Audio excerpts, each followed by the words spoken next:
नमस्कार दोस्तों, आप देख रहे हैं अपना YouTube चैनल प्रयास मंत्रा और मैं अपने इस चैनल पर आप सभी का हार्दिक स्वागत, आपका अभिनंदन करता हूं। मित्रों, हमने एक पहले सीरीज चला रखी थी, उसी को ही आगे बढ़ा रहे हैं क्योंकि एस्टेट, सीईटी, डीएसएसबी और अन्य प्रतियोगी परीक्षाओं का जो ऐलान है वो हो गया है।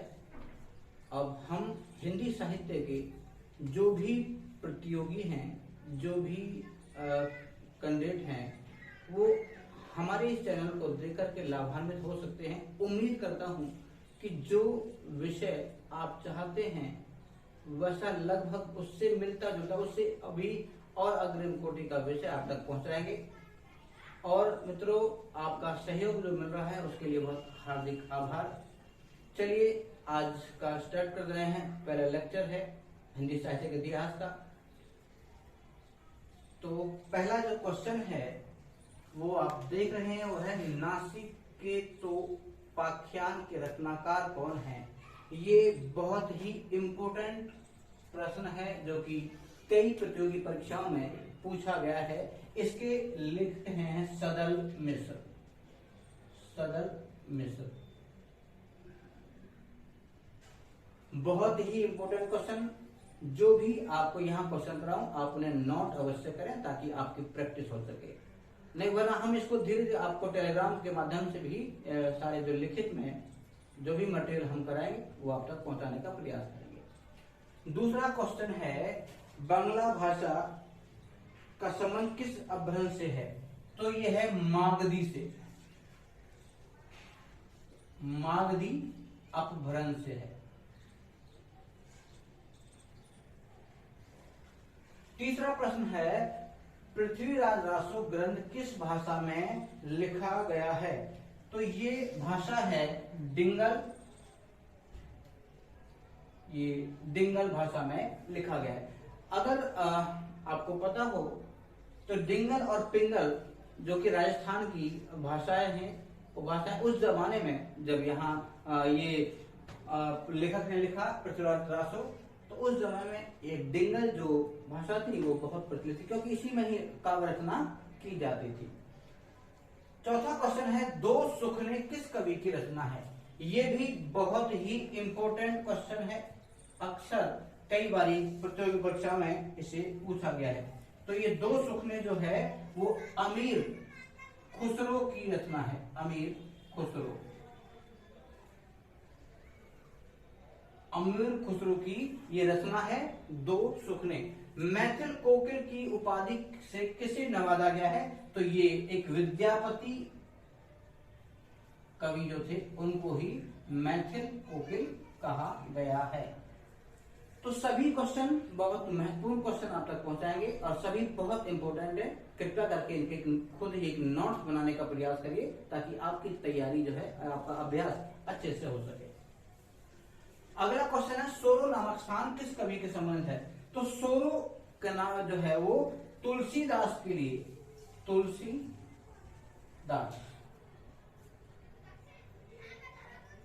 की जन्मस्थली है।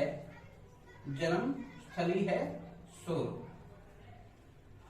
आगे है तर्जुमा एवं उत्था शब्द किसके पर्याय हैं।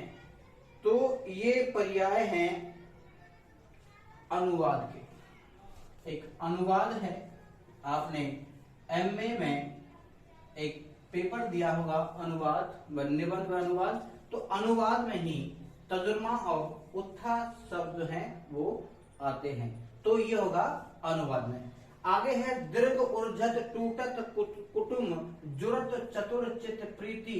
ये विरोधाभास में आएगा क्योंकि ये जो है, अच्छा आपको ये बताना चाहूंगा कि विरोधाभास क्यों। विरोधाभास अलंकार देखिए, कहता है कि दीर्घ ऊर्जत आंखें उलझती हैं, टूटत कुटुंब जब एक प्रिय का दूसरी प्रिया के साथ गठजोड़ होता है मानसिक विचारों का, इसको हम प्रेम कहते हैं, वही है। तो इससे क्या हुआ, कुटुंब का ताना बाना टूट जाता है। तो विरोधाभास, कहीं तो प्रेम बताना चाह रहा है, कहीं दूसरी बार में आपस में परिवारों का विखंडन, यानी विरोधाभास जो अलंकार है उसका प्रयोग कर रहे हैं यहाँ। अलंकार। आगे है पृथ्वीराज रासो ग्रंथ में कौन कौन से रस जो हैं वो निहित हैं। तो इसके दो प्रमुख रस हैं। सबसे पहले वीर रस है, वीर प्रमुख है, और साथ साथ में एक है श्रृंगार रस। तो इन दोनों रसों की बहुत ज्यादा प्रमुखता है। आगे है क्वेश्चन नंबर 10, ढोला मारो दोहा रचना किस काल की है। तो ये ढोला मारो दोहा जो रचना है वो आदि काल की है। आदि काल के कवियों ने ऐसी रचना जो है वो लिखी थी। आगे बढ़ते हैं, पुष्टि मार्ग किस भक्त कवि के मत को कहा गया है। तो जो पुष्टि मार्ग है वो वल्लभाचार्य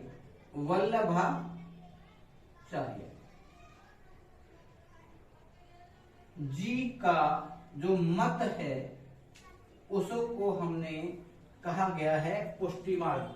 अगर प्रश्न ये पूछे कि पुष्टि मार्ग का जहाज किसे कहते हैं तो सूरदास को पुष्टि मार्ग का जहाज कहा गया है। क्वेश्चन नंबर 12 है, आलावार संत की संख्या कितनी है।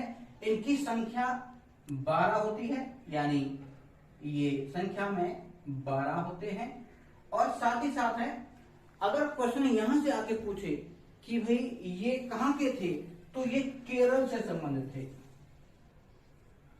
केरल जो प्रदेश है वहां के थे, क्योंकि दक्षिण भारत में ही चला था आलवार। अच्छा, ये क्या थे, शैव, यानी शैव दर्शन थे। शैव यानी शिव के शिव भक्त थे।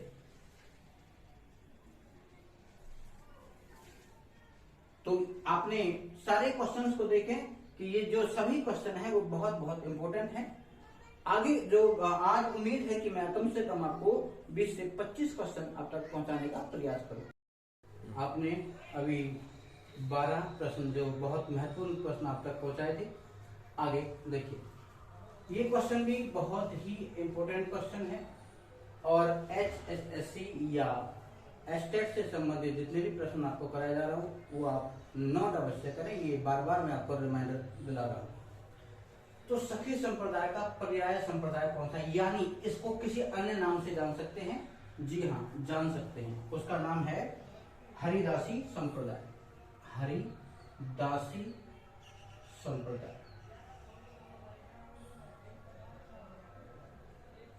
ठीक। इसके अगला जो प्रश्न है वो है, ओरछा नरेश के भाई इंद्रजीत की सभा में किस कवि को सम्मान प्राप्त था। यानी यहां है केशवदास, और जो केशवदास हैं वो महाकवि बिहारी के गुरुजी थे। उन्होंने उसे कविता लिखना सिखाया था।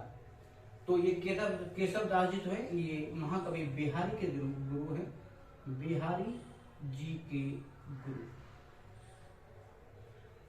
और अगर हम ये कहें कि बिहारी के पिताजी का नाम है तो उनके पिताजी का नाम भी केशवदास ही था। अगला प्रश्न है, आलवार संत किस क्षेत्र विशेष से संबंधित है। मैंने आप पहले भी ये क्वेश्चन कराया। अब इसका है दक्षिण भारत से, दक्षिण भारत के थे, के अनुयायी थे। तो ये संत परंपरा है, संत परंपरा।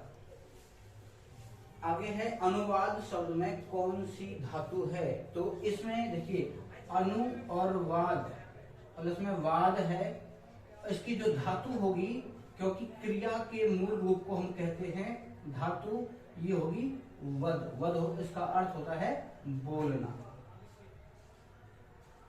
ठीक। आगे बढ़ते हैं, घनानंद किस रीति किस काव्यधारा के जो मुख्य कवि थे। तो इनकी जो काव्यधारा है वो रीति मुक्त,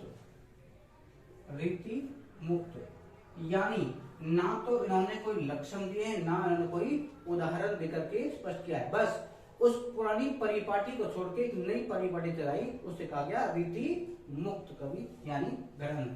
इसके यहीं से सवाल और प्रश्न पूछ सकता है कि घनानंद की प्रेमिका का नाम क्या है। उनकी प्रेमिका का नाम था सुजान, इसलिए हर एक काव्य, हर एक पुस्तक के अंदर उन्होंने सुजान को ही लिखा है।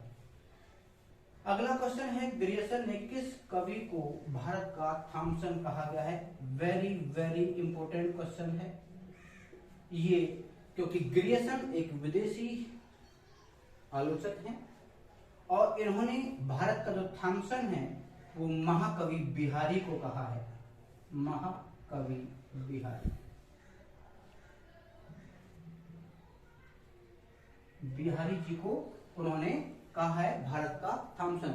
एक प्रसिद्ध दोहा है, कहत नटत रिझत खिलत मिलत खिलत लजियात भोरे भवन में करत है नैनों से ही बात। एक प्रसिद्ध दोहा उनका।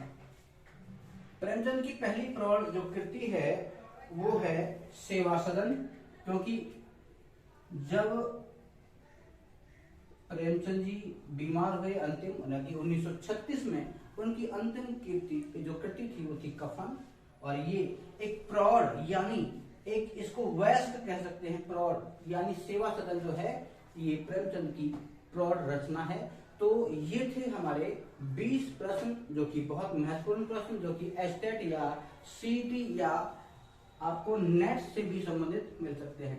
उम्मीद करता हूं कि ये 20 प्रश्न आपके को बहुत लाभान्वित करेंगे। जल्दी ही इससे आगे कुछ महत्वपूर्ण क्वेश्चन लेके आएंगे। तब तक के लिए नमस्कार, आपका दिन शुभ हो। जय